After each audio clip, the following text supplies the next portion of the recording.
So this video is going to focus on equations. In order to balance equations, you need to have the correct chemical formulas for both your reactants and products. If they aren't provided for you, make sure you follow your nomenclature rules in writing those formulas. We then want to make sure that we balance atoms on each side of our equation so that we have equal amounts of each element present. We do not change our chemical formulas. If we need to increase amounts of elements, we do it by multiplying them by a coefficient. So the subscripts stay the same. Coefficients can be increased. I encourage you to hold off on elements that are found in multiple places on the reactants and or the product side. So hydrogen often is found in more than one reactant or product. Same thing for oxygen. Those would be elements I would not do initially.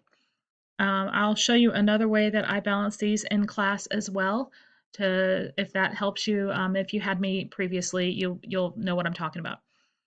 If you have a polyatomic ion that is present in that form on both sides of the equation, you do not have to split up the polyatomic. You may treat it as a single unit, just like you would any other element.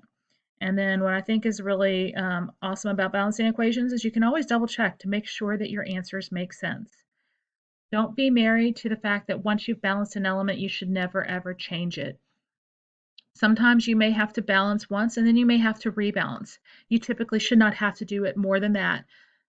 But be prepared that if it's part of a compound, there's definitely a possibility that you may have to balance something multiple times before you get to the final properly balanced equation. You always want to simplify your coefficients. So if they all have a common factor, you want to divide by that common factor so you can show the simplest ratio.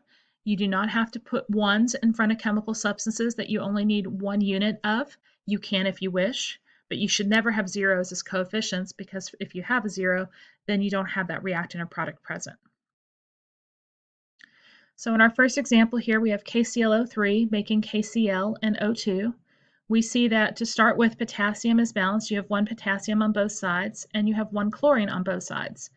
But there are 3 oxygens in KClO3 and only 2 oxygens in O2.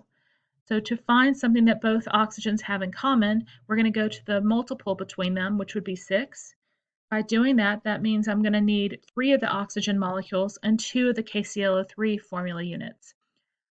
We balanced K and Cl already, but now K and Cl are no longer in balance because I had to double KCl on the reactant side. It's a really simple fix. If I double it on the product side, I now have 2 Ks, 2 Cls, and 6 Os on both sides of the equation.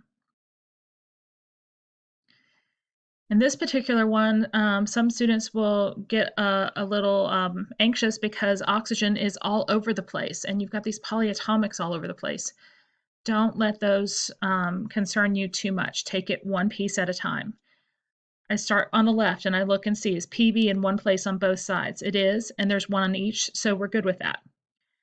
I can look at nitrogen or I can look at nitrate.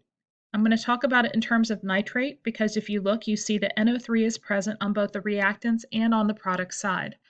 I have 4 NO3s on the reactant side. I have 2 on the product side. So I need to increase how many nitrates I have on the product side. I need to have twice the amount that I have right now. So I'm going to double it.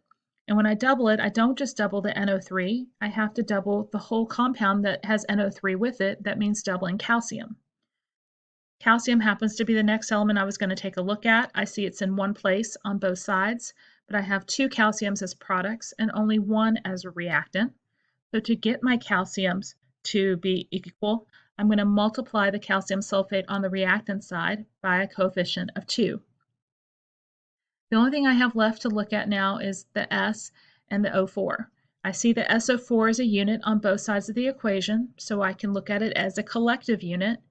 I have 2 SO4s and PbSO42, the little 2 after SO4 as a subscript. And because I have a 2 as a coefficient in front of calcium sulfate, I actually have 2 SO4s on the reactant side. So this equation is now balanced, and I didn't have to try to do all the oxygens separately. However, if for some reason you chose to do N separate from O in NO3, and you chose to do S separate from O in SO4, I would probably still hold off on doing oxygen until the very end, since oxygen is a part of all 4 compounds. but the oxygens are going to balance out as well, whether you do them with the polyatomic units or whether you do them separately. Our next example, we have propene reacting with oxygen to make CO2 and H2O. I start with by having 3 carbons on the reactant side, so I'm going to need 3 carbons on the product side. Sorry about that. I have 6 hydrogens on the reactant side, so I'm going to need 6 hydrogens on the product side. I have 2. 2 times 3 would give me 6. Now if I take a look at my oxygens, I have 2 oxygens on the reactant side. I have 6 in my 3 CO2s, and I have 3 in my 3 H2Os for a total of 9. 9 and 2 do not divide evenly into one another, but if I take 9 and 2 together, the next number they both have in common is 18. So if I make oxygen go up to 18 on the left side, I need to make oxygen go up to 18 on the right side, which means doubling the CO2 on the right side from 3 to 6 and doubling the H2Os from 3 to 6. I already had the 18 O's on the reactant side. 6 times 2 gives me 12 O's in the 6 CO2s and 6 O's in the 6 H2Os, and 12 plus 6 then would also be equal to 18. So my O's are balanced, but because I had to double the C's, O2s, and the H2Os, my carbons and my hydrogens are no longer balanced. I would also need to double the 3 carbons and the 6 hydrogens in propene to now have 6 carbons on both sides, 12 hydrogens on both sides, and 18 oxygens on both sides. So this last one is a great example of balancing what you have at the time and being prepared to have to rebalance as a result of what you've had to balance before. Here we have a couple of word equations that we're going to take a look at. Remember that when you have compounds, you need to follow your rules for writing the formulas. Take care to write your formulas properly. Otherwise, trying to balance an equation with formulas that are written incorrectly can can be quite challenging. So lead IV nitrate, lead is +4, nitrate is -1, would become Pb parentheses NO3 parentheses 4. The and is going to represent my plus. Calcium sulfate, if I take a look, calcium is in group 2.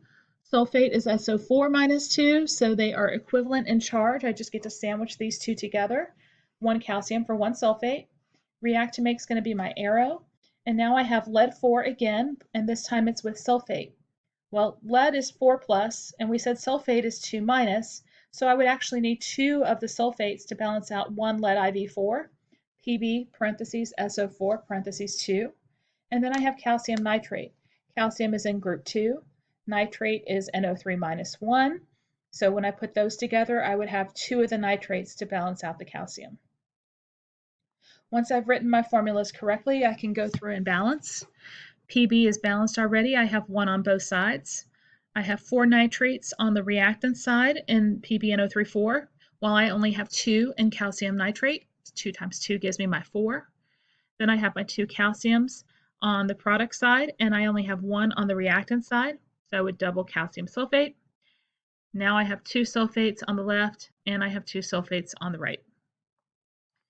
My final equation, I have aluminum and nitric acid are making aqueous aluminum nitrate and hydrogen gas. I'm not concerned about writing in states. We'll talk about that a little bit more in our, I think the second chapter going into the newer material. But right now we're just going to focus on writing these formulas. Because aluminum is an element and it's by itself, it's not one of the 7 diatomics, I just write its symbol, Al. Again, if you write the S, great. If you don't write the S, I'm not concerned. Nitric acid, y'all did learn acids in your first year class. We will spend time on acids after we review content from your first year class. So if I asked you a question like this on an exam, I would give you nitric acid. It's HNO3. So do not stress out about that again. They're going to combine to make aqueous aluminum nitrate. Aluminum is in group 13, so it's +3. It's an ionic compound. Any compound that starts with a metal is going to be an ionic compound. Nitrate, NO3 -1. So to balance out their charges, I would need 3 of the nitrates for every 1 aluminum. And then we have another element, hydrogen. Hydrogen is one of your 7 special diatomic elements, the Brinkelhoff elements. And whenever hydrogen is not a part of a compound and it's by itself in nature, it is written with a little 2 after it. These are the 4 formulas making up my reactants and products in this particular equation. To start with, if I take a look at aluminum, I see that I have 1 aluminum on both sides, so we're good on that front. You can go ahead and do hydrogen here if you wish, or you can do nitrate. It really makes no difference. The reason why you can go ahead and do hydrogen, it's only in one place on both sides of the equation. So if I was going to go ahead and do hydrogen, I have 2 hydrogens on the product side. I need 2 hydrogens on the reactant side, so hence the 2. I have 2 NO3s now on my reactant side, while I have 3 NO3s on my product side. We've run into this before, where you've got something balanced, but now another component of it is not balanced. To get the nitrates to balance, we need to find a factor they have in common between 2 and 3, which would be 6. With that in mind, I would need to multiply the 2 on the left by 3 to get to 6, and I would need to multiply the AlNO33 by 2 to get the nitrates up to 6. By changing the HNO3, I have changed the amount of hydrogens I have present. By changing aluminum nitrate, I've changed the amount of aluminum I have present. I have 2 aluminums on the product side, so now I need 2 aluminums on the reactant side. I have 6 hydrogen atoms on the reactant side, so I now need to multiply H2 by 3 to get the 6 hydrogens on the product side.